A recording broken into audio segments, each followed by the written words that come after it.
Mirëmëngjesit gjithëve dhe faleminderit për pjesëmarrjen në webinarin e sotëm. Unë jam Renato Vasili, për ato që nuk kemi patur mundësinë që të bisedojmë më parë, jam pjesë e njësisë menaxhimit të fondit të sfidave të Kosovës, në cilësinë e zëvendësit udhëheqësit dhe koordinatorit rajonal.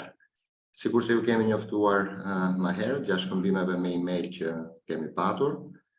Sesioni i sotëm është sesioni i parë udhëzues mbi formën e aplikimit të plot. Pjesëmarrësit në eventin e sotëm janë përfaqësues nga institucionet e arsimit dhe aftësimit profesional dhe kam përshtypjen edhe të disa prej sipërmarrjeve partnerë që janë bashkuar përfaqësuesve të institucioneve në këtë webinar. Qëllimi i këtij webinari të sotëm, i sesionit udhëzues, ju jeni njoftuar dhe keni marrë një mesazh të automatizuar nga sistemi përveç njoftimit që jeni përzgjedhur në listën e ngushtë, me një link përkatës për regjistrimin në formën e projekt propozimit të plot, e cila është në formë online, sikurse keni vepruar me formën e shprehjes së interesit. Dhe për këtë arsye, unë kam vete sot këtu në këtë takim kolegen time 𝗙𝗶𝗿𝗀𝗲, e cila pak më vonë do lundroj, po themi, në të gjithë formën e aplikimit për të dhënë udhëzimet dhe rekomandimet përkatëse për plotësimin e formës. Dhe dëshiroj gjithashtu t'i uroj mirëseardhjen koleges më të re të njësisë së menaxhimit të fondit, zonjës 𝗧𝗵𝗿, e cila është në këtë pozicion duke filluar nga muaji kaluar si koordinatore junior rajonale për Shqipërinë edhe Kosovën. Mirë se erdhe në ekip 𝗧𝗵𝗿. Sikurse ju kam njoftuar dhe ne kemi qenë në kontakt edhe më herët me shumë prej jush, e keni tashmë të qartë se si është procesi i aplikimit. Procesi i aplikimit kalon në 2 faza. Ju keni aplikuar më herët për shprehjen e interesit. Shprehja e interesit është miratuar, pra është konsideruar pozitive në përputhje plot me kriteret e pranueshmërisë së fondit, dhe për këtë arsye të gjithë pjesëmarrësit e sotëm janë përzgjedhur në listën e ngushtë. Ne kemi patur 27 aplikime, nga të cilat në listën e ngushtë ka kaluar 13. Në përfundim të përgatitjes së projektit propozimit plot, afati për cilin është data 16 qershor në orën 23:59, pra në mesnatë. Të gjithë aplikimet e dorëzuara dhe që janë në përputhje me kriteret e pranueshmërisë për projekt propozimin e plot do kalojnë në procesin e mëtejshëm të vlerësimit. Ndaj unë e gjykoj shumë të nevojshme dhe më vjen keq sepse faktikisht prisja një pjesëmarrje më të madhe nga të gjithë përfaqësuesit e institucioneve arsimore dhe sipërmarrjeve që kanë qenë pjesë e listës së ngushtë. Eventi i sotëm, sesioni i sotëm udhëzues është shumë i rëndësishëm për të krijuar një ide të përgjithshme se cilat janë, po themi, detyrat apo çfarë ju kërkohet për të plotësuar në formën e plot të aplikimit, të cilën shkurtimisht do flasi kolegja pak më vonë. Dhe fatkeqësisht, për ata që nuk mund të marrin pjesë sot, Ky sesion nuk do përsëritet, por ata do kenë mundësinë që të ndjekin regjistrimin me video në kanalin YouTube.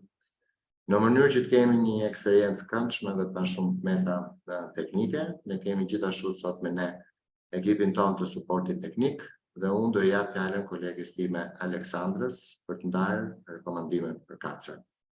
Alexandra, if you can please guide us through the technical recommendations. Thank you, Mr. Vasily. Dear attendees, welcome to the tutorial session 1 of the Kosovo Challenge Fund. To have a smooth webinar experience, please download the webinar protocol from the chat box. Simultaneous interpretation into the Albanian or English language is available.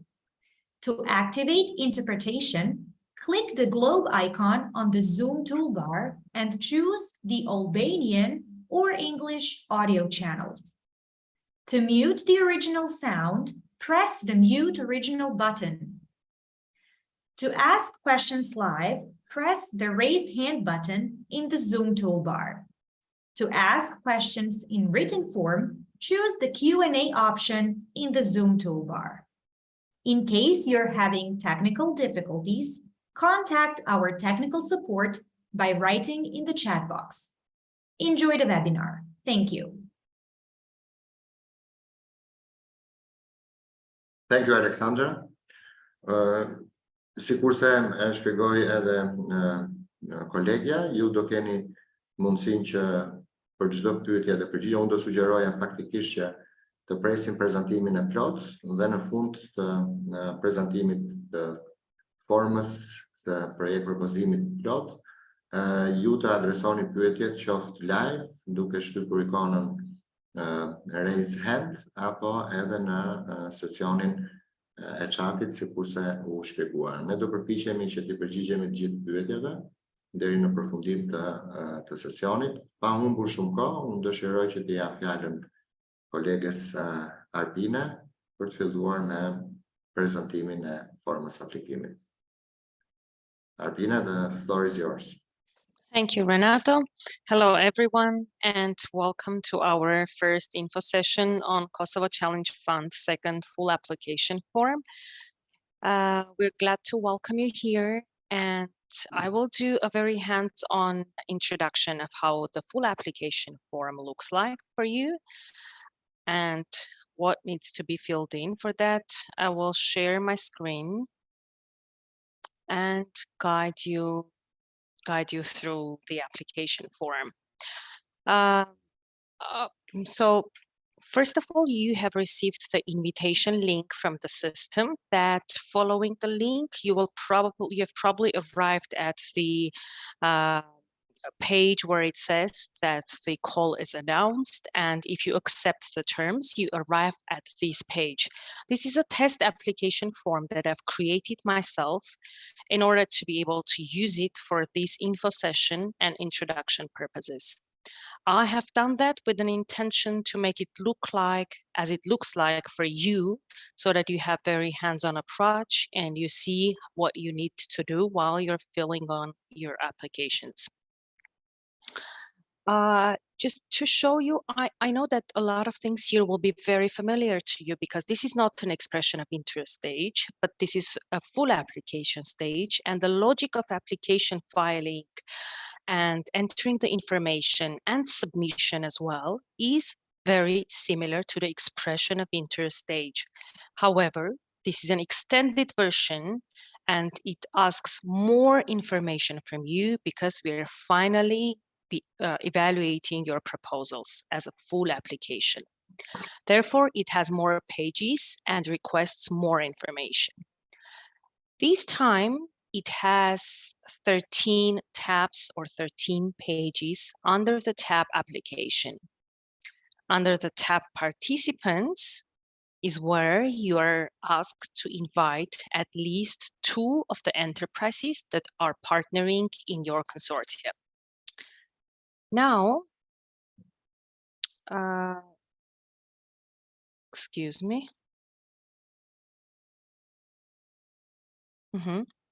Okay, so let's go ahead with tab by tab in here, or page by page in the application section, and see what they are requesting from you and how you need to fill in the information.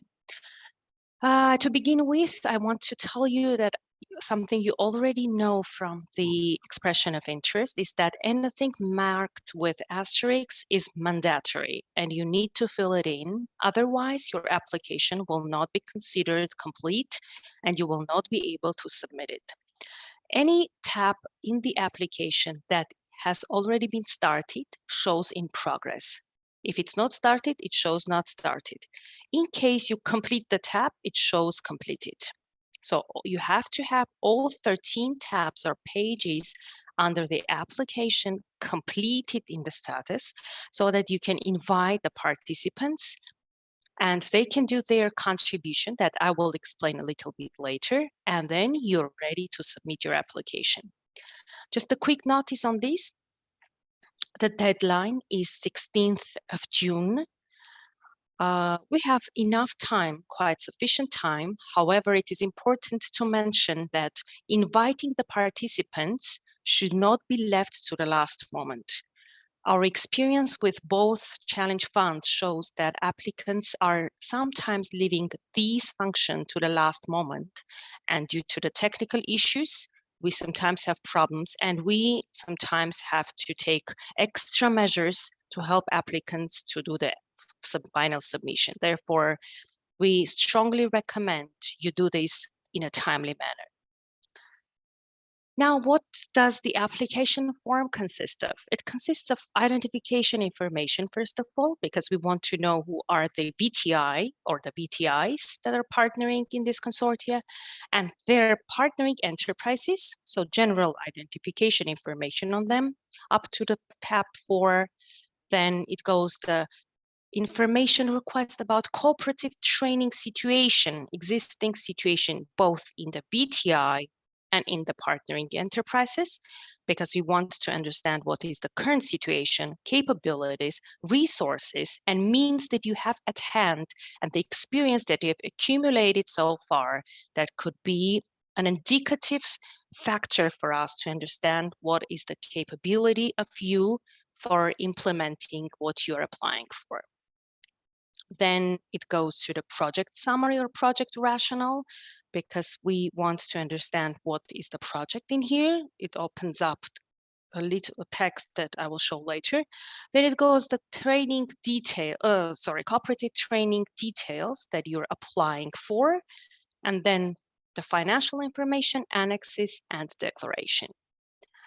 Most of them you're familiar with. Most of the questions are quite self-explanatory, and we do not see the purpose of reading one by one. This is the test application that I have filled in so that you can see. So the logic, as I explained earlier, is the same. You read the question and then you either enter it or you do the choice from the drop-down menu like in here. Excuse me. And then you mention how many enterprises. First of all, you describe what is this content of the consortium, how many VTIs are in the consortium, how many external partners are in the consortium, when was the memorandum signed, and so on.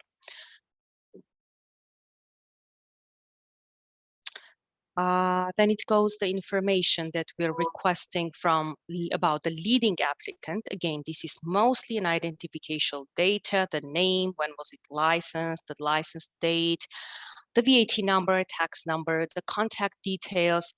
Whenever you see that you need to upload a document, it's still very easy. You just choose the file, you just click on the tab in here, choose the file, and upload it to the system. This one is for the legal document that proves the legal representation, for example. We are asking about who is the cooperative training coordinator on behalf of the VTI. Then some information about the VTI, the ownership, specialization, type, and so on. The questions are quite self-explanatory. Any moment that it needs further technical details, my colleague Renata will stop me and take over so that we give you a little bit more spotlight on the things that we think is important for you to understand today so that you can file a proper application form. Then it goes the same information for the second BTI in case you have one in your consortium. And now, as I told earlier, it is the identification information on the partnering enterprises. This is the tab that shows the partnering enterprises number 1, 2, 3. You have to mention how many, first of all, in here, how many enterprises you have in the consortia. Please choose the correct number. Then you have this, again, identification information about their contacts, registration number, tax number, and so on. Then the main characteristics. First part is usually about the enterprises, is about the part, and then it goes about the main characteristics.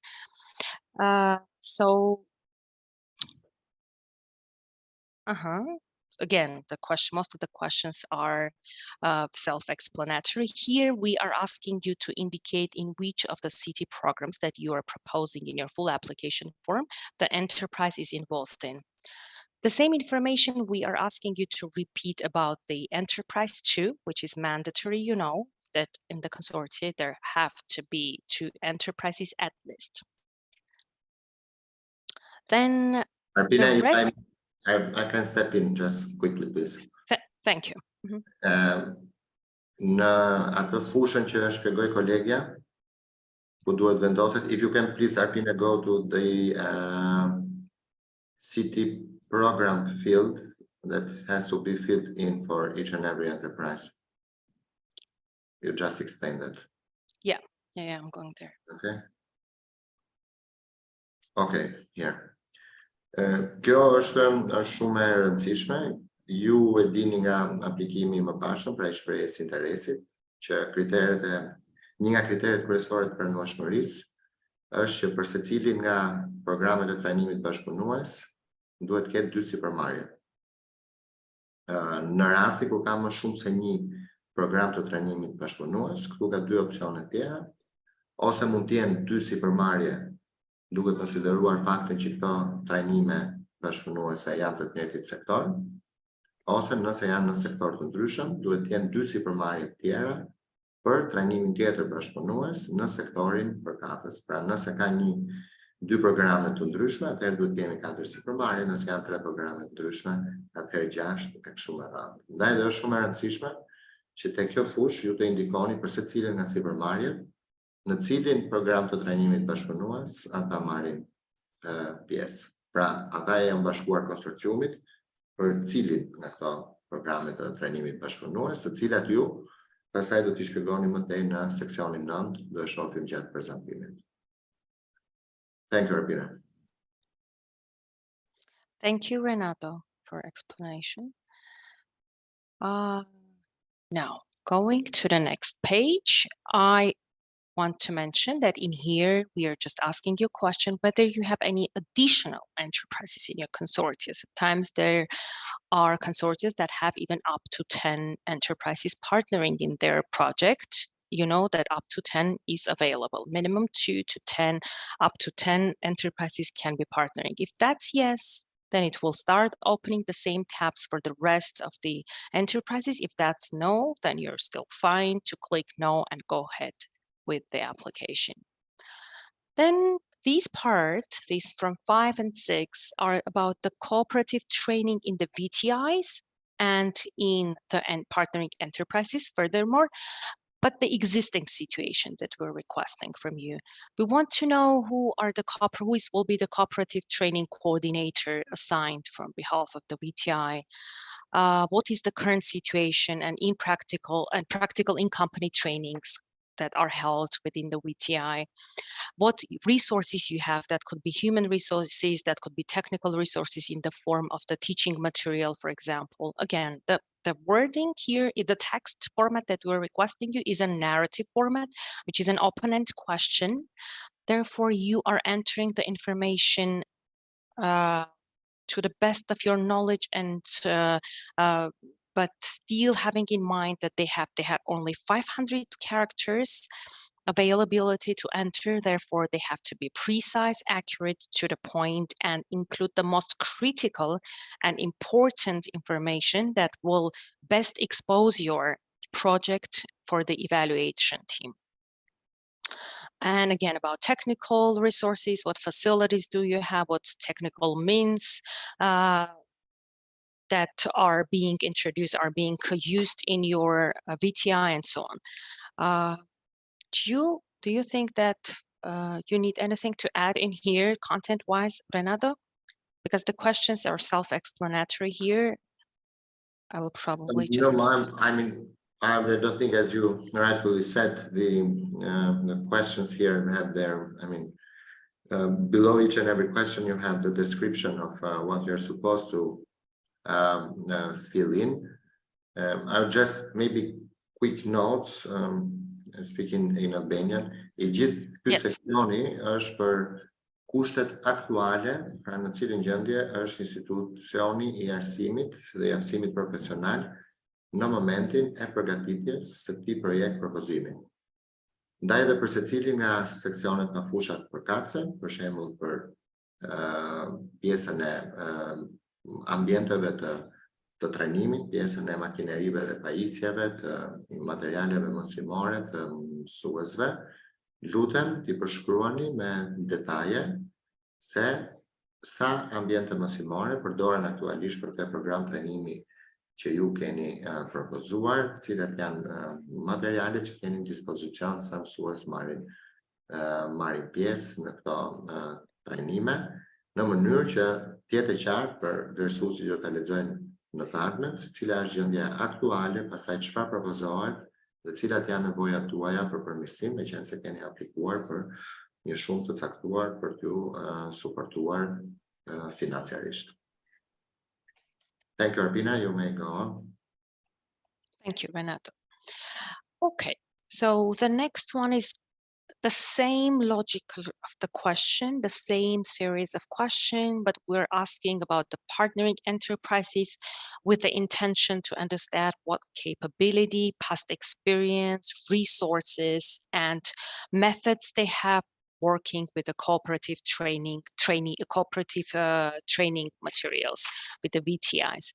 So here again, we're asking about the coordinator, the experience, and again, to mention, we have a word limit, and they have to be very precise and accurate and very self-explanatory for the evaluation team.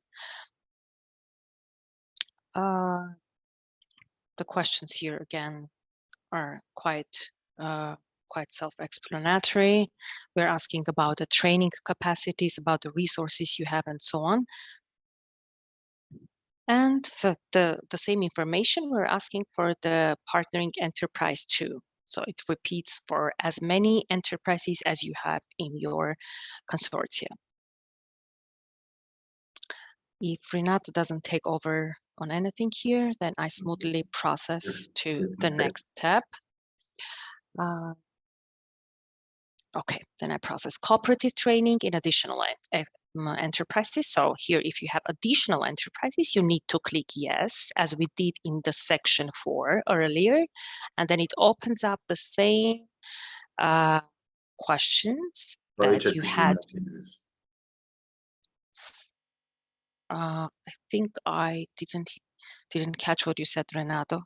This when they click yes, it shows the same question. Same, exactly. Each additional enterprise. So yeah, the same logic as we had on the page 4 when we're entering the identification information about about enterprises. Here it's the same about the city program experience in the enterprises. If you click yes, it opens furthermore the same tabs, the same info for any other enterprises that you have partnering with you in your consortium. So we go ahead.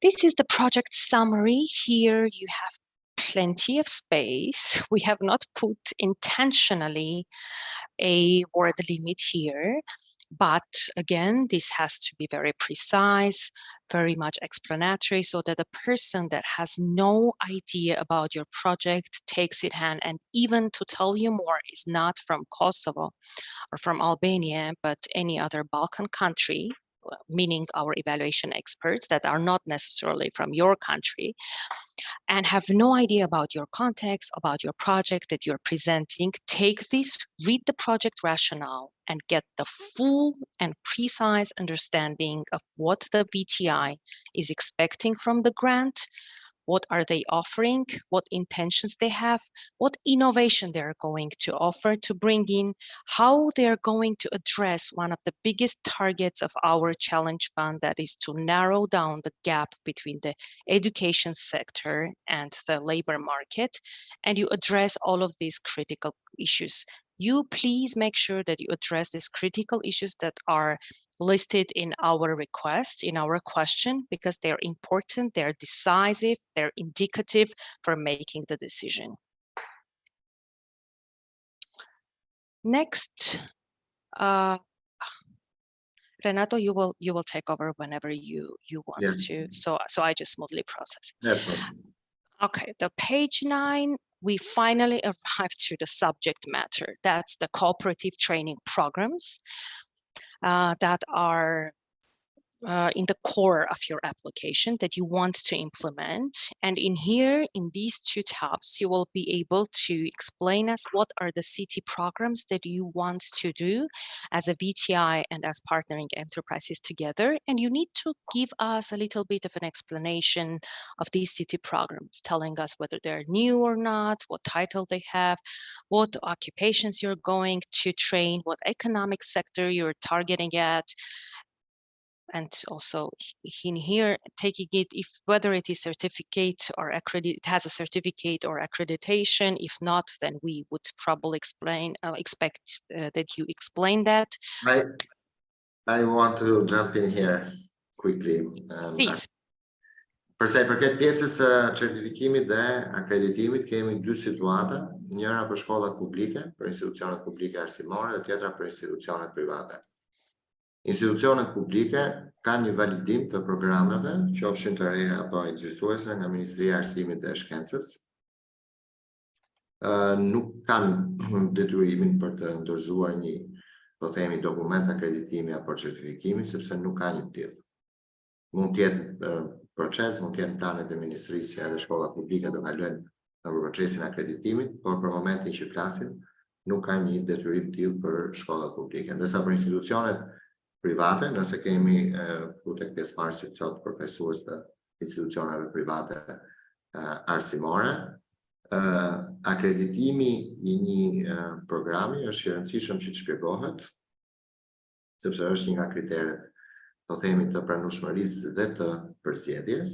Pra, nëse ky program është ekzistues, atëherë ai duhet të jetë i akredituar, sepse përndryshe ju nuk mund të operoni dot. Nëse ju propozoni një program të ri, më sipër, për cilin ende nuk e keni akreditimin, atëherë do shpjegohet pse nuk e keni, mund të jeni në proces, kur planifikoni që ta merrni këtë, po themi, dokumentin e akreditimit, dhe në procedurat tona, dhe kjo vjen për të shpjeguar, nga momenti i miratimit, pra nëse ky aplikim përzgjidhet dhe miratohet për të vijuar më tej me financimin, ne presim 6 muaj për dokumentin e akreditimit.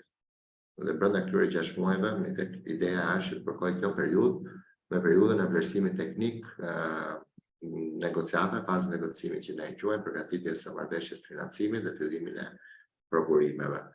Por asnjë financim nuk do ndërmerret apo asnjë aktivitet prokurimesh dhe kontrata nuk do firmoset nëse ju brenda 6 muajve nga momenti ku jeni njoftuar që jeni fitues, nuk dorëzoni dokumentin e akreditimit.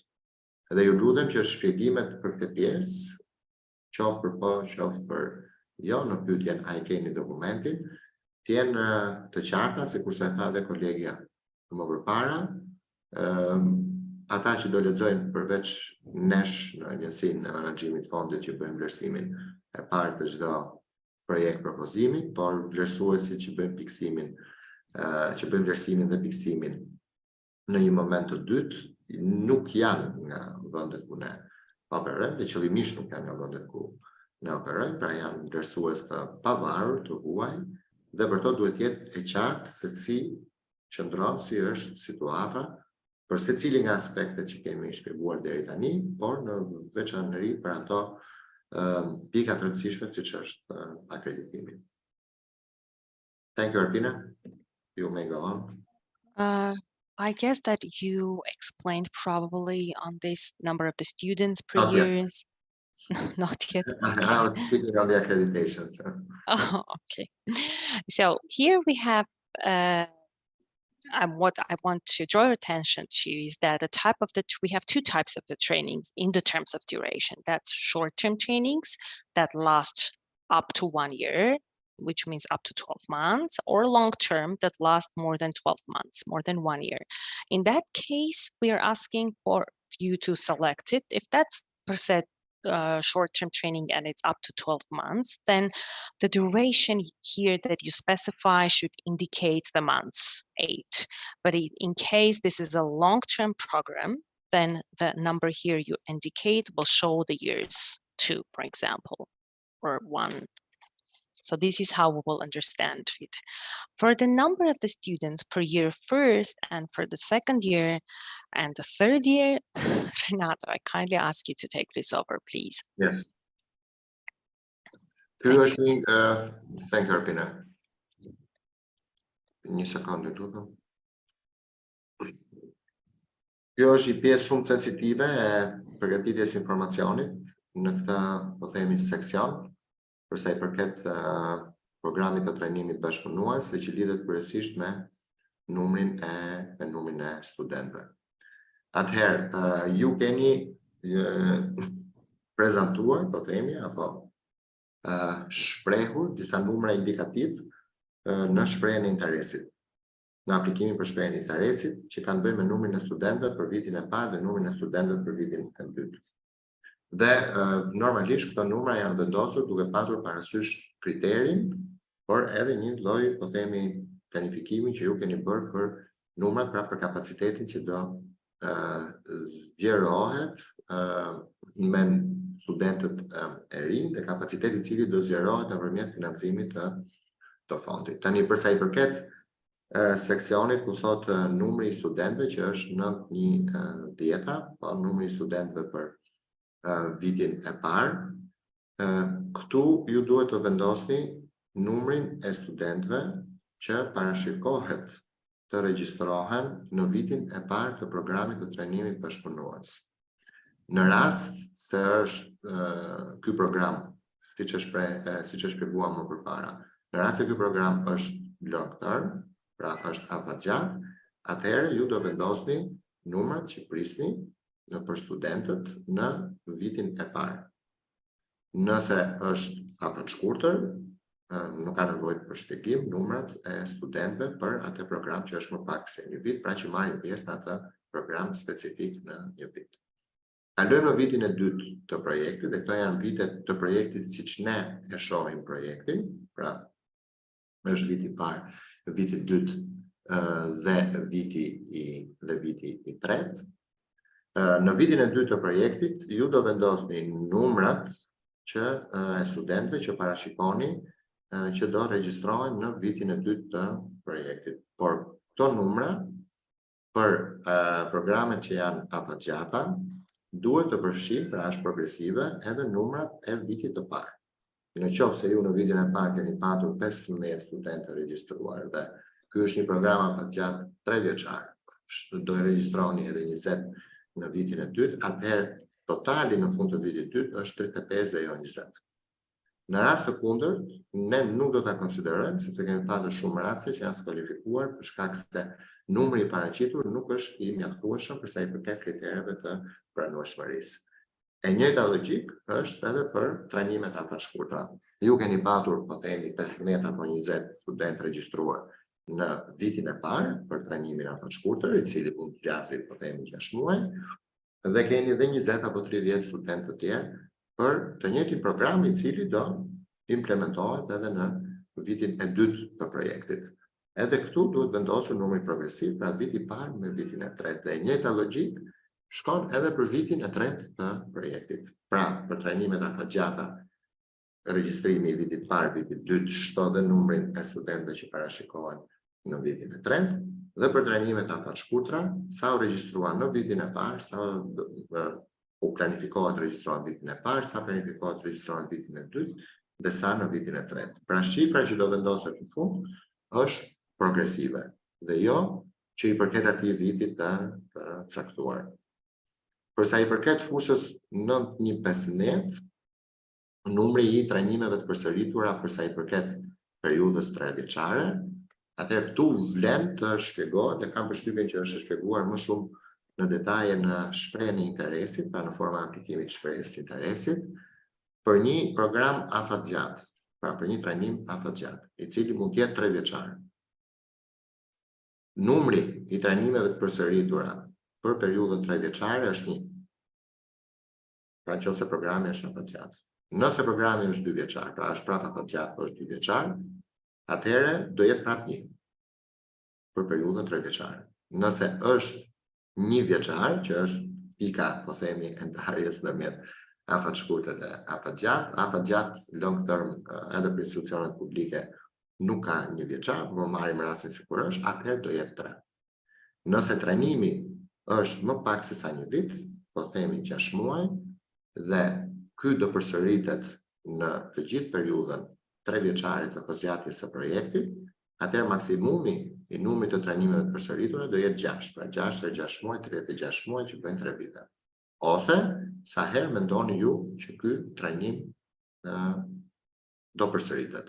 Pra, cili është planifikimi juaj.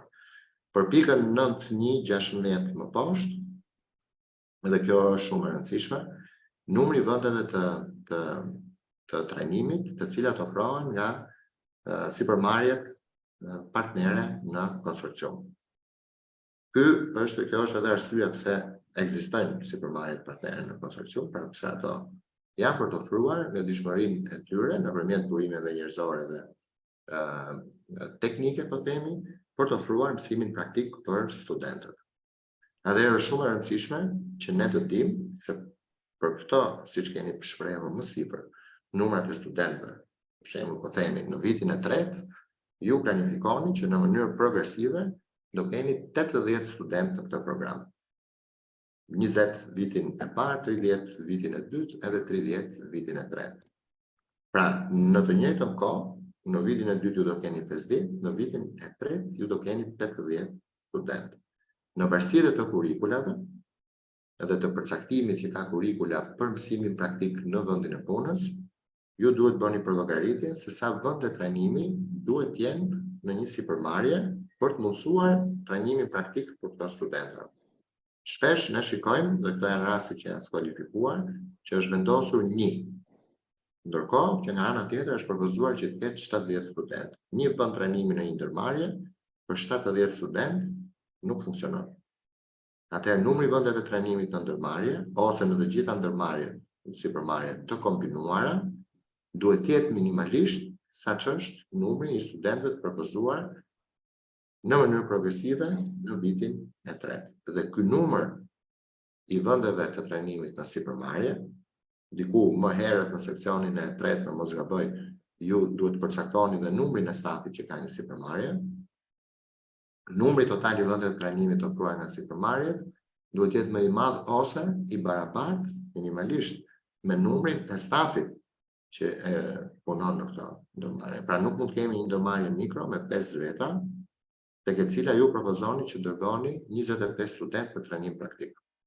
Sepse thjesht, teknikisht edhe fizikisht është e pamundur. Pra, duhet bërë një lloj arsyetimi apo përllogaritje të saktë që të gjithë shifrat në fund të këtij seksioni të bëjnë sens për atë që e lexojnë edhe që e vlerësojnë. Në pikën, dhe këtu do ta mbyll, në pikën 9117, numri I studentëve, I trajnive, të cilët parashikohet të punësohen pas përgatitjes së programit të trajnimit bashkëpunues. Sa është ky numër? Po të lihet 0, nuk ka kuptim, sepse në fund të ditës e shpjegoi kolegi Arbine më përpara, qëllimi i këtij dhe objektivi i këtij po themi financimi i suportit fondit është rritja e punësueshmërisë. Pra ju duhet keni edhe një lloj parashikimi që këto 80, 100, 120, 150 student që parashikoni të trajnoni në 3 vitet e ardhshme dhe për cilat ju kërkoni suport financiar nga fondi, do punësohen nëse janë të punësueshëm, dhe sa prej tyre ju parashikoni që të punësohen nga sipërmarrjet partnere. Pra ato do jenë gjithë punësueshëm, pa diskutim, do e gjejnë një vend pune, po themi, po sa nga këta student do punësohen nga sipërmarrjet partnere. I'll stop it here, Arpina. Thank you for letting me in these sections. As I said, thank you, Renato. really important. Yes. So I go to, I guess, the next page because we. If you can stop, Arpina, please, at 9.1.23. Okay, I'll stop there. 9.1.23. Work-based practical training time, enterprise-based practical training time. Okay, floor is yours. Okay. Pyetja këtu është cila është përqindja e kohës së trajnimit të dedikuar për mësimin në vendin e punës, pra work-based learning. Tu ka një përcaktim që vjen nga kurrikula dhe nga udhëzimet përkatëse, pra duhet të jetë po themi 30% apo 25%. Dhe nëse kjo vlen për institucionet private kryesisht, sepse në institucionet publike kjo përqindje është e mirë përcaktuar, nëse ju do të shkoni më tepër se sa kjo përqindje, atëherë mund vendosni atë përqindje që ju planifikoni, nëse keni planifikuar për shembull edhe rishikimin e kurrikulës, megjithëse nga korniza kombëtare e kualifikimeve nuk ka shumë hapësirë për këtë, por duhet jeni shumë të saktë për të përcaktuar përqindjen e kohës që studentët do shpenzojnë në mësimin praktik në vendin e punës.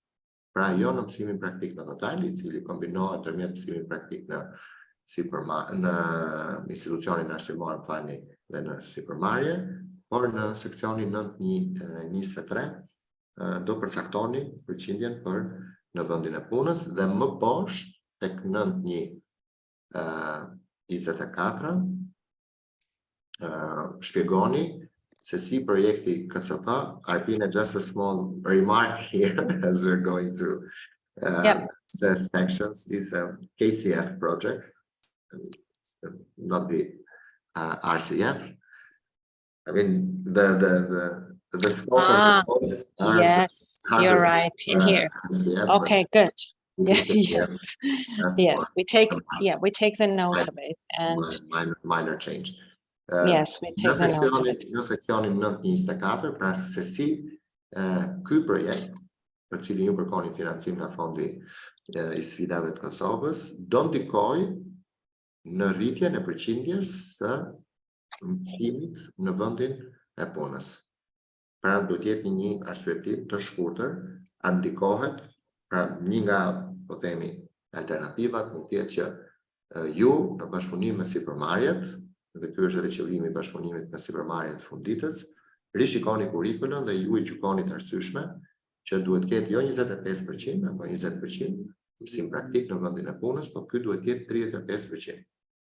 Dhe nëse këto janë parashikuara në kuadrin e propozimeve për upgrade, për përmirësim të kurrikulave, atëherë mund ta vendosni këtu dhe thoni që shikoj se ne planifikojmë që nëpërmjet suportit që marrim nga fondi i sfidave Kosovës, ne do rishikojmë kurrikulën dhe me gjithë investimet që do bëjmë në program në po themi ambientet e mësimit në mësimdhënie, gjykojmë që për këtë program të caktuar duhet të rritet përqindja e shpenzimit shpenzimit kohës për mësimin praktik në vendin e punës. Thank you, Arpina. Thank you, Renato. So The rest of the information is quite straightforward, I think. We're asking the question how you are going to do the relationship, to organize the relationship between the VTI, vocational trainees, and the students, and between the enterprises, whether you have any contracts for any cooperative training in place, and so on. Then we want also to know what is the female participation in your city programs. And also coming from vulnerable social groups, that's ethnic minorities, people with disabilities, economically disadvantaged people, and so on. The same information goes for the city program too. Totally the same information. So I scroll down through it and we move on.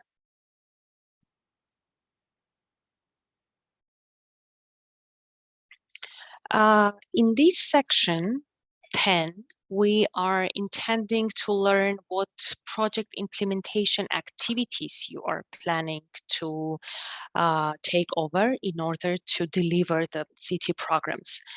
What steps you have done in lieu of the preparation of the city program, what objectives you have set, what classrooms or any alignment tools you have in place, assessment tools or theoretical practical knowledge that you might have in place, and so on. Then we want to know about the activities in this part for the project implementation. You need to put down a narrative text here. We do not have a character limit on this, but again, it needs to be accurately and critically written, not just a freestyle of narration, but a critical writing through. Whether you have you have quick explanation here, Pina, at please. Section 10.7 for the advisory support. Për sa I përket aktiviteteve të shillimit, ju duhet I përmbajeni strikt kritereve të pranueshmërisë së kostove. Pra nëse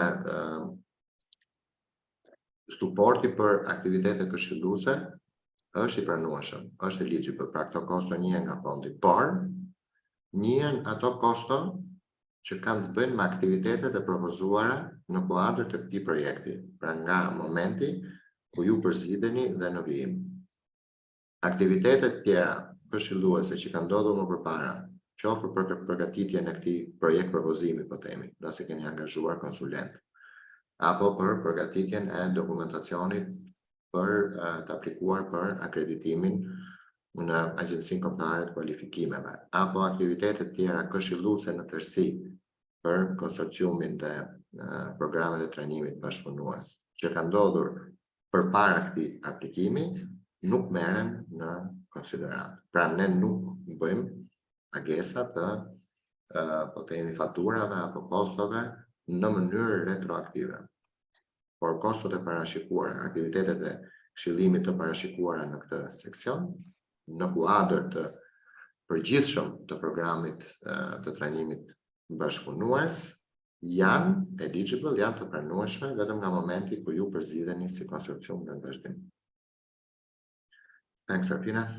Then these are the quick comments. You can just go to 10.11 because the rest is, please. Yeah, maintenance, that's important. Yeah, please. 10.11, maintenance.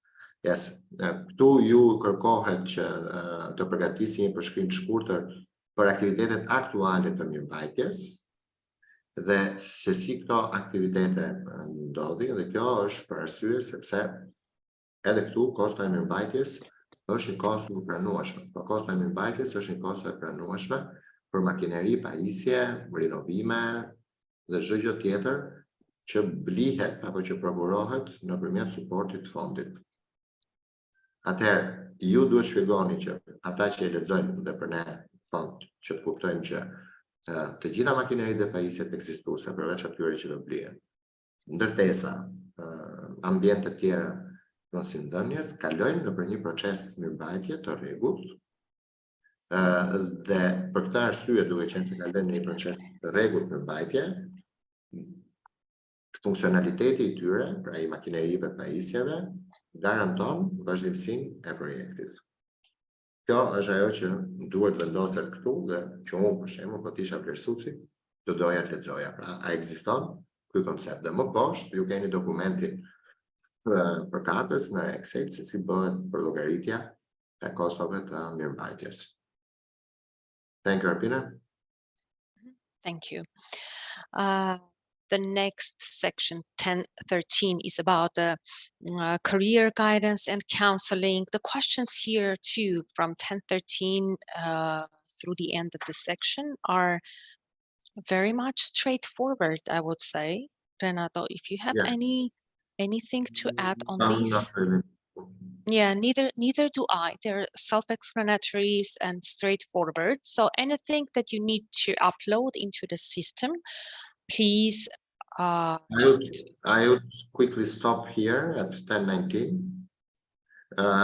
Kjo është analiza e riskut dhe vlerësimit të riskut. Nëse klikoni aty, ju do gjeni një dokument i cili një tabel praktikisht e cila duhet mbushet për listimin e riskeve që ju mendoni se janë të pranishme apo ndaj të cilave implementimi, zbatimi i programit të trajnimit bashkëpunues mund të ekspozohet. Dhe cilat janë masat që ju do ndërmerrni dhe planifikoni të ndërmerrni për mitigimin, pra minimizimin, zvoglimin e secilit prej këtyre riskjeve. Te do ta shpjegojmë në një sesion tjetër uzues më detaje. Arpina, if you can please scroll down. Yeah, about agendas, probably a couple of words about. Yeah, this is something new. Yes. A green agenda. Okay.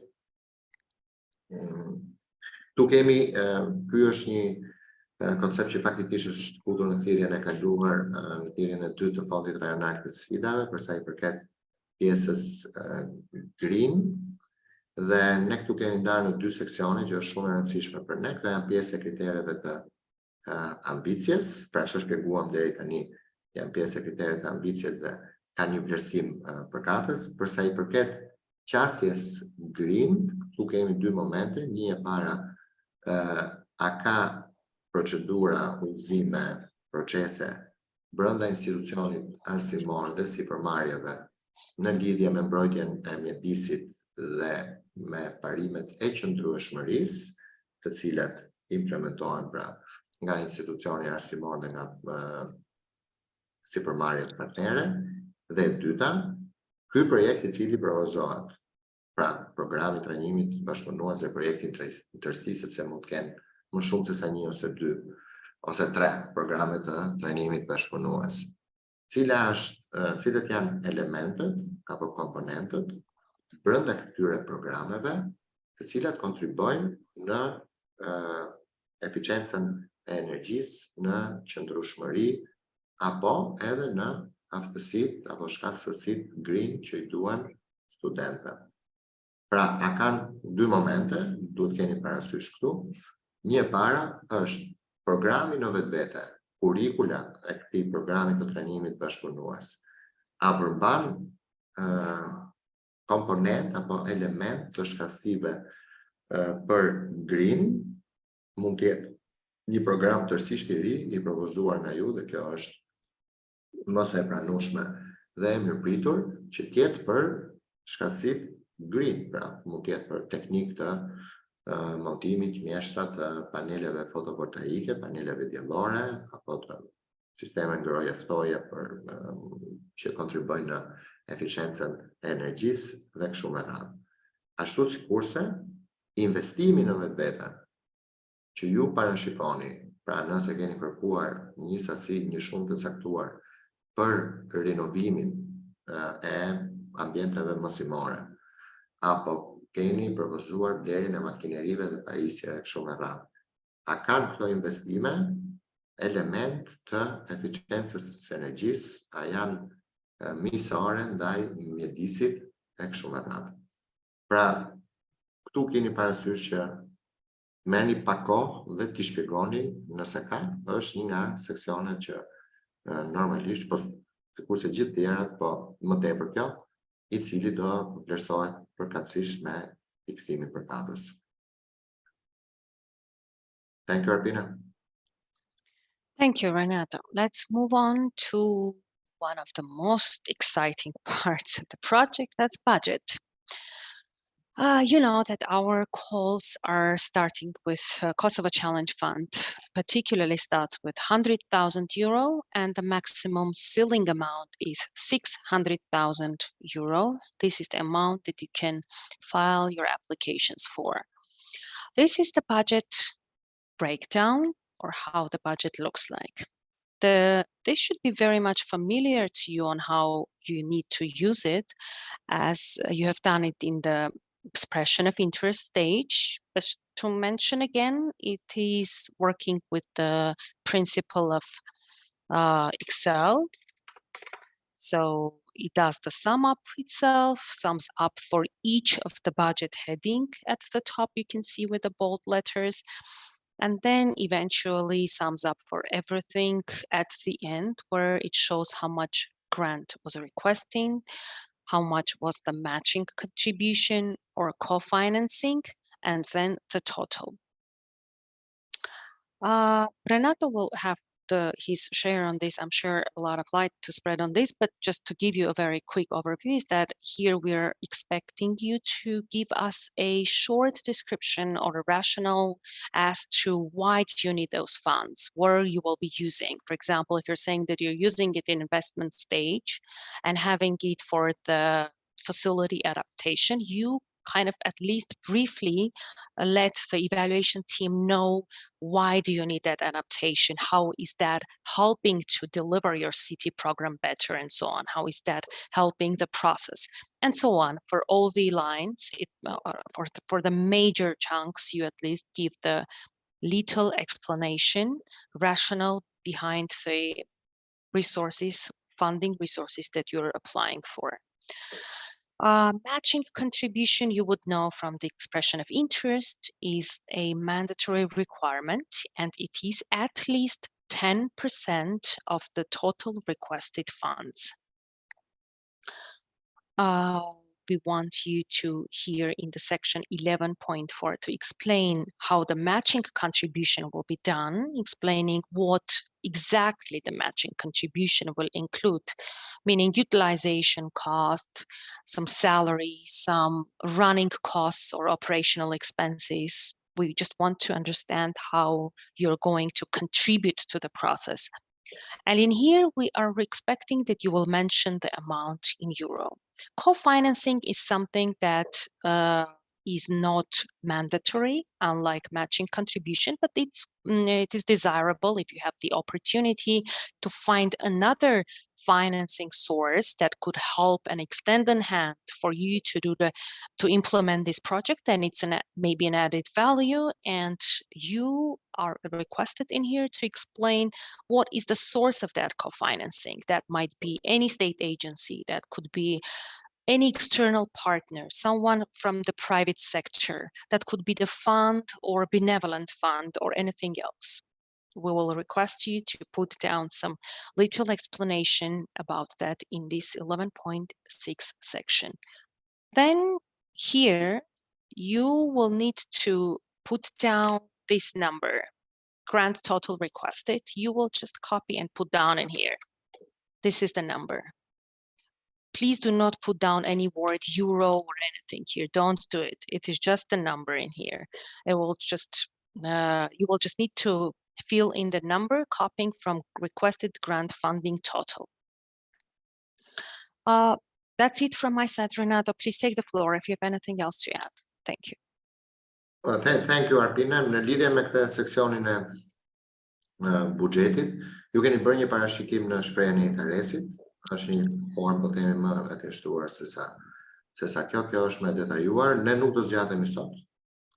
Sipas emailit që keni marrë, në datën 17 është sesioni udhëzues I radhës, në cilin do flitet gjithësisht për buxhetin, kontributin pjesëmarrës, co-financing, tabelën e përpilimit që do e gjeni edhe në Excel. Kështu që thjesht për momentin bëni përgatitjet e duhura sipas edhe formës me fjalë atë që keni shprehur në shprehjen e interesit që keni paraqitur aty, dhe për çdo pyetje ne do të sqarojmë më tej pas 2 javësh. Thank you, Arpino. Thank you, Renato. We move on to the pre-last stage, which are the annexes to your application. Here, you're mostly uploading the documentation that we would require to have the proper understanding and do the proper evaluation.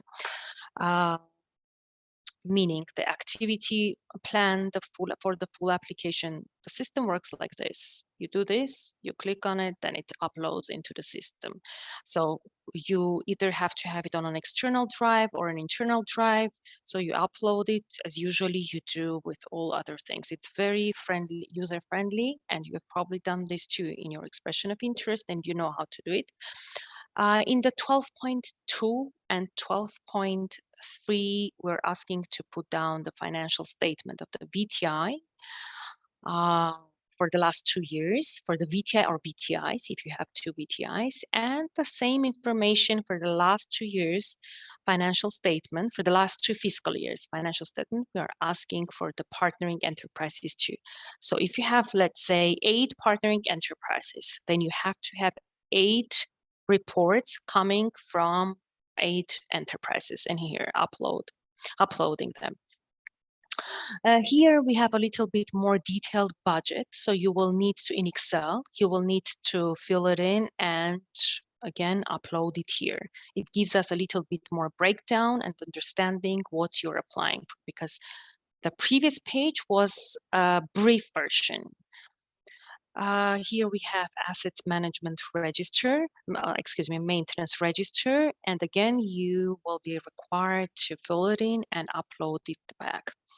And finally, at 12.6, we're asking to upload if you have any relevant and related document that might help you to stand out, to present your application better, and to help the evaluators have a more comprehensive understanding of your application form. Feel free to upload it. Arpina, if you can please scroll up at the section 12.2 and 12.3. Këto janë 2 seksione ku kërkohet të dorëzohen pasyrat financiare të publikuara për VTI-t edhe për sipërmarrjet. Për VTI-t publike, ne nuk kemi, ju nuk besoj që për institucionet arsimore publike që dorëzoni pasyra financiare, por keni një relacion apo një përmbledhje të aktivitete financiare që e dorëzoni komun përsa i përket buxhetit, kështu që duhet ai dokument. Për institucionet private, pra institucionet VTI private, duhet pasyrat financiare të 2 viteve të fundit. Ato që janë publikuara në autoritetin tatimor, që mund të jenë të audituara në rast se ka tilla, ose që mund të jenë edhe interim, nëse ju nuk keni për shembull ende dorëzuar pasyrën financiare të vitit 2022. E njëjta logjik shkon më poshtë për pasyrat financiare për gjithë sipërmarrjet partnere në konsorcium. Duhet që të dorëzohen pasyrat financiare për secilin nga kompanitë të 2 viteve të fundit. Këto mund të jenë pasyrat audituar, pasyrat publikuar apo dorëzuara në autoritetin tatimor, por mund të jenë edhe pasyrat të brendshme interim. Shpesh këtu ndeshin probleme, edhe unë shumë mirë që jemi këtu sot se duhet i sqaroj. Ne nuk i dërgojmë askund të pasyra financiare. Këto janë për të vlerësuar që minimalisht një nga kriteret e pranueshmërisë në vitin e fundit, secili nga aktorët e përfshirë, pra secili nga antarët e konsorciumit operon në një bilanc pozitiv, paktën për vitin e fundit. Pra 0 ose pozitiv, por nuk operon në një bilanc negativ, e cila mund vendosme në risk, pra mund të ndikonte negativisht ecurinë dhe qëndrueshmërinë e zbatimit të projektit. Kjo e para. E dyta, për ato sipërmarrje që janë të vogla dhe mikro të vogla dhe të mesme, dhe të cilat nuk kanë detyrimin për dorëzuar pasyra financiare, mjafton një përmbledhje. Unë kam përshtypjen që secila nga kompanitë e bën një deklarim të ardhurave vjetore me autoritetin tatimor, mjafton ai dokument. Pra dokumenti që dërgohet tatime për sa i përket deklarimit të hyrave vjetore. Për kompanitë që janë më të mëdha, 𝗬𝗵𝗹𝗶 apo korporata, ato e kanë të detyrueshme dhe sipas ligjit që dorëzojnë pasyrat financiare të publikuara në autoritetin tatimor. Disa prej tyre, që mund të jenë kompani të huaja, mundet të kenë edhe pasyra të audituara nga një auditor përkatës që mund të jetë Big Four, edhe ato janë të mirëpritura. Por, për secilin nga sipërmarrjet, është e detyrueshme që të jenë pasyrat financiare të 2 viteve të fundit. Thank you, Arpina. Thank you. And we move on to the last but not the least. This is the declaration of undertaking. The document in the PDF is here. You will need to download it, sign it off. This says, the content of it says that you as a consortia are taking over the responsibility for the application, for the implementation and delivering of the targets that are included there. If in short, if in 2 sentences. You will need to read that and then sign it off and upload it back to the system by clicking on here, as usual. Okay, then let's say that you have done all of these 13 pages. What happens next? Next, you need to go to the second tab in our application portal that are participants. Here, clicking on the Invite tab, you will need to quickly fill in the information required in here, paying full attention to the email data, and inviting all the partnering enterprises to the application form. If you have 5 enterprises, you need to invite all 5 of them. If you have 3, you invite 3. So you can put down a text in here or you can omit it, but you need to put down their names and the emails. So when you do this, they will appear in here as required. In the status form, you will see them. And as in progress, if you invite them. When they complete their part, it will show you as completed. Now, on what they need to do their part, they will receive an application form link from you upon this invitation. They will click on it and they will arrive at this application form. With an exception that they will see the whole application form and will be able to enter any tab of it. Meanwhile, they will not be able to edit them. It will be editing frozen for them, other than section 4, which is and section 3, which are the identification information about the partners. The logic is that we're giving the partners opportunity to correct the identification information about them. Maybe something that you have filled in is not full or is not correct and they need to correct it. They take their chance and do it. So only 3 and 4 pages will be editable for them. The other 11 tabs under the application will be read only for them. So they do it, but what they need to do, they will open it, read through it, kind of go through it, and the system, the grant management system, will register it as they have acknowledged themselves, they have made themselves available, informed about what is in the application. And then at the bottom, they will have finish contribution button, finish contribution. They will need to, here, they will need to click on it and the application will return to you. Here in the status, you will see completed in green. This means that the partnering enterprise have done their part. They have finished their contribution. your responsibility is first to make sure that the emails are delivered to the correct addressees, to call to make sure that they have received it. I'm telling this because Renata wouldn't let me lie that we have had a lot of experience when they do not receive it, they receive it late, they have to create new email because the email that they have does not go, the server setting does not allow the email to be received and so on. Therefore, I'm reminding you, returning to my very initial comment, that this needs to be done a little bit ahead of time so that you do not, whenever you face these technical issues, you have enough time to address them, not panic, and timely manner submit the application. So your responsibility is number one, to make sure that the partnering enterprise has received it. Number two, that they are doing their part, which means they're clicking on this finish contribution part, and that the status here shows complete. Otherwise, your application will never become complete for submission. So this is critical. If your partners do not do their finished contribution, their contribution part is incomplete, your application is incomplete too. And this is the ultimate responsibility of the leading applicant. When everything is done, when the statuses are all complete, coming from all of the enterprises that you have in your consortia, then at the bottom, you will have Submit Application button. Then you can submit and it arrives to our inbox. This is it that I wanted to bring to your attention. I think there is nothing else to mention other than to just again let you know that the deadline is 16th of June. It might sound a long time ahead, but in fact it's not. Please take your time, file your applications. Good luck, and we're waiting for your responses. Over from my side, Renato. Many thanks for your comprehensive and detailed presentation and for guiding us through the application form, Arpina. Much appreciated. Thanks a lot.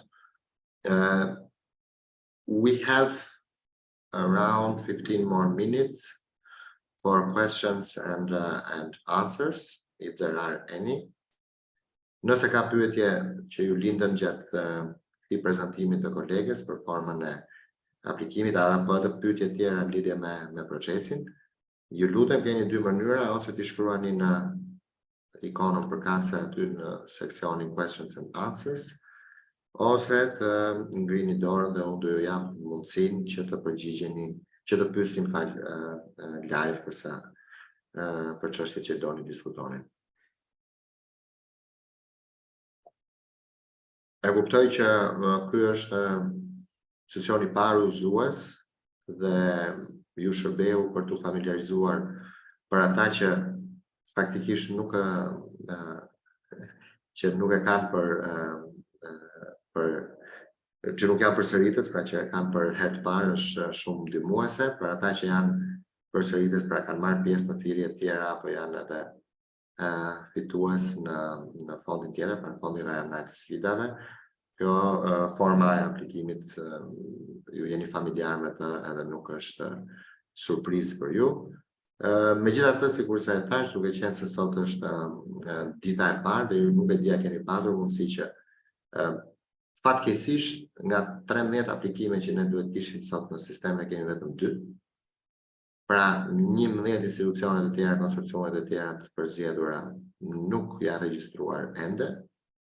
Unë shpresoj dhe ju rekomandoj që ta bëni sa më shpejt që keni mundësi, që edhe nëse do ketë një çështje teknike, ne të kemi mundësinë që ta adresojmë në kohën e duhur.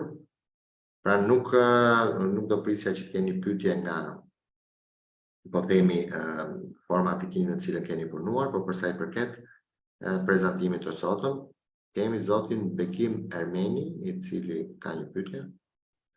Po, Bekim. Përshëndetje. Përshëndetje. Se pari... Të lutem nëse Bekim, e dy telefona, të pikësh njërin. Po, në rregull? Në rregull tani. Së pari ju falenderoj në emër të shkollës dhe projektit tonë që ne jemi futur në këtë listën e ngushtë të projekteve. Jemi shumë falendërues dhe mirënjohës, sepse ne ishim edhe në atë pjesën e parë dhe aty nuk patëm sukses, mirë po më duket që pak u përmirësuam dhe ishim pak më të mirë këtë pjesën e dytë. Durimi ju shpërblen dhe këndurja, kështu që. Po, unë e përcjella sqarimin e kësaj pjesës dytë, normal që në këtë fazë është pak e komplikuar sepse pas ka shumë gjëra për cilat na duhet përgatitem, duhet ulemi së bashku, të shkojmë me radhë. Nuk do të ndalem tash në secilin pikë, sepse ka shumë detaje, ka shumë gjëra detajune që duhet na në proces pastaj ta shohim se a jemi të përgatiten apo a jemi shumë korrekt. Në këtë moment pyetja ime është që nëse ne fillojmë ta marrim që nga sot, ta plotësojmë këtë, edhe shkojmë deri në një fazë, e ndërprejmë, vazhdojmë, shkojmë programi, domethënë na ruan këto zona, jemi në progres. Po, jemi në progres, nuk kemi nevojë të kthehemi, apo jo? Ju pas çdo faqe aty, sepse ajo është ndarë me seksione dhe me faqe, mjafton që të ruani të gjithë dhënat që keni futur dhe normalisht kur e rihapni, ato që keni bërë janë ruajtur dhe vijoni pastaj me faqet apo seksionet e tjera. Po, shumë mirë, sepse pas ka dhe shumë dokumenta të cilat duhet t'i kompletojmë me partner, edhe ata nuk janë tash njëherë na furnizojnë me letra. Po. Dhe në momentin kur kemi ndonjë vështirësi tek ndonjë pjesë, atëherë kemi mundësinë me ju kontaktu juve përmes emailit. Kemi faktikisht 3 adresa emaili, është adresa ime, është adresa e koleges Vesa, është adresa e koleges tjetër Arbine, e cila është për çështje teknike të sistemit, dhe keni dhe 2 adresa tjera, një është info@𝗏𝗏 po mund t'i adresoni pyetjet tuaja, dhe një tjetër është application tek 𝗏𝗏, të gjitha këto janë në faqen e parë të instruksioneve.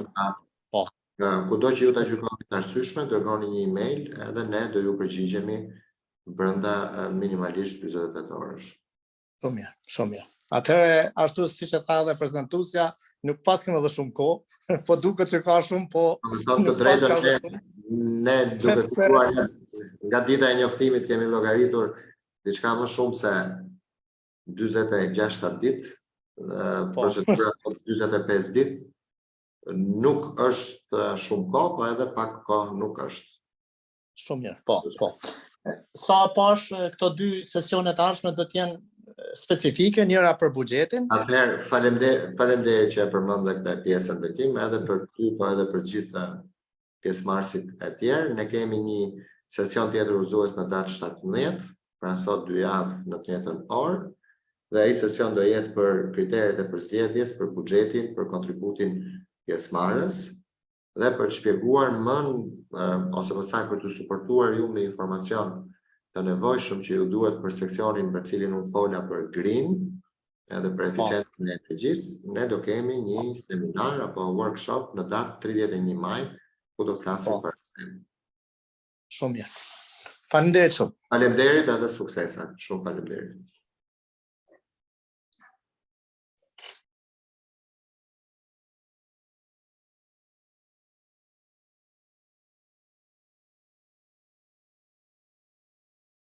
Unë mbetem në pritje të pyetjeve tjera, nëse ka.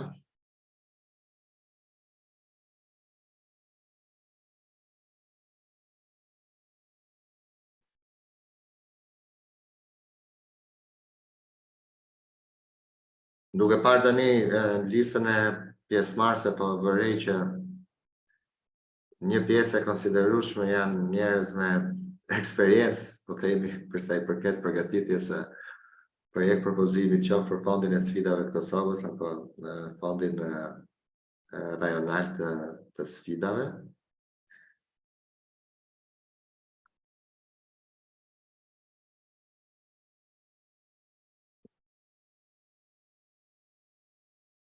Yes, Alexandra and the technical team. Yeah, thank you for letting me know that there is a question in the Q&A section. For some reason, actually this Q&A tab disappeared from my bottom panel, but anyway. Pyetja është nga zoti 𝗵𝗲𝗀 𝗀𝗶𝗹𝗶. A mundet të bëhen ndryshime në pozicionet financiare nga aplikimi fillestar? Dhe në këtë fazë kemi disa ide të tjera që duhet të shtojmë në projekcionet buxhetore. Po, mundet bëhen ndryshime nga aplikimi fillestar. Ne zakonisht i limitojmë këto ndryshime në maksimumi 10%. Pra nëse ju keni aplikuar, nuk e di tani sakt për sa keni aplikuar zoti Burim, po themi 400.000, atëherë mundet të gjustoni deri në 440.000. Dhe kjo përqindje vlen edhe për zërat për katës në planin e investimit. Por, brenda shumës që ju keni propozuar fillim, që mund të jetë 400.000, mundet që të rialokoni pozicionet e propozuara për investim, pra zërat për katës. Nëse keni menduar se keni më shumë makineri, se që mendohet për shembull, apo se që kishit propozuar fillim, mundet që ta kaloni atë pjesë tek trajnimet tek shumë rreth. Arlinda pyet nëse gjatë plotësimit të aplikimit ka diçka, a mund ta kontaktoni me email, po patjetër e shpjegova. Dhe kemi edhe një koment nga zoti 𝗵𝗲𝗶 që thot faleminderit shumë për serimet, unë kam qartë sepse është hera 3 që aplikoj dhe unë uroj shumë që kjo të jetë e fundit në kuptimin që të përmbyllet me sukses e mirë. Edhe faleminderit që për motivimin dhe këmbguljen për të aplikuar sërish është e vlerësoj.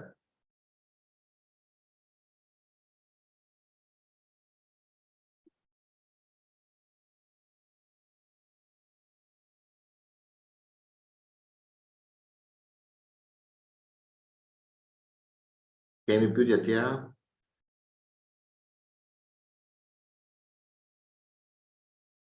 Okej, nëse nuk ka, dhe unë besoj që nuk ka, sepse e shpjeguar, kjo është sesioni i parë udhëzues dhe do ju duhet pak kohë. Yes, Aleksandra, I can see the Q&A session. Do ju duhet pak kohë që të familiarizoheni me formën e aplikimit.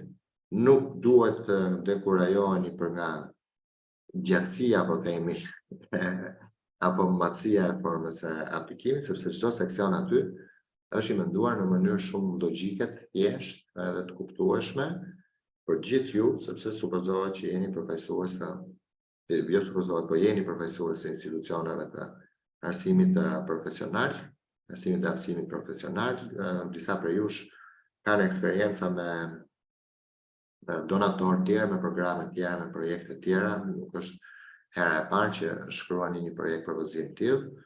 Unë do të thoja që përpara se të filloni ta shkruani apo të plotësoni seksionet përkatëse, lexojeni, rilexojeni dhe krijoni një ide të qartë për sa i përket konceptimit të këtij projekti, pra të asaj që ju do propozoni. Ndani detyrat, çfarë ju përket ju, çfarë i përket sipërmarrjeve partnerë në konsorcium, dhe normalisht merrni kohën e duhur për të dhënë përgjigje të sakta dhe për të dhënë komente apo arsyetime apo shpjegime të sakta, sepse unë e kuptoj dhe na ndodh gjithëve në këtë pjesë të botës që kemi qef të lejmë për 2 javët e fundit apo për javën e fundit, duke qenë se jemi të angazhuar me shumë punë tjera, por diçka që bëhet shpejt fund vetëm me qëllimin për të kapur datën për dorëzuar aplikimin, normalisht shoqërohet pastaj me mangësira nga ana teknike dhe cilësia nuk është e kënaqshme, dhe do sugjeroja dhe do ju rekomandoja që përpiqeni ta shmangni sa më shumë cilësinë e varfër, po themi, të aplikimit, sepse ka mundësi shumë të mira për gjithë ju që, sidomos në fondin e sfidave të Kosovës, ku konkurroni në nivel kombëtar dhe jo në nivel rajonar. Mundësia është shumë e mirë, ne jemi këtu për t'ju suportuar. Duhet keni parasysh që nga fluksi I madh dhe aktiviteteve tjera me fondin e analisita dhe aktiviteteve tjera që kemi, mundet që për momentin përgjigjet të vonojnë, pra ne nuk është se jemi gjatë gjithë kohës brava kompjuterit duke pritur pyetjet tuaja, por në momentin që ju dërgoni një pyetje, sikurse e përmenda, brenda 48 orësh maksimalisht do merret përgjigje. Nëse nuk kemi diçka tjetër, unë ju falenderoj shumë për pjesëmarrjen edhe për vëmendjen. Falenderoj koleget e mia, Arpinën, sidomos për prezantimin e detajuar të formës aplikimit. Thank you also to our technical support colleagues for making this a very nice experience today and without any technical flaws. Ju rekomandoj që të regjistroheni për sesionin e ardhshëm në datë 17 dhe shihemi pas 2 javësh. Faleminderit dhe ditë të mbar. Thank you Alexandra and the team. Faleminderit Vesa dhe Arpina.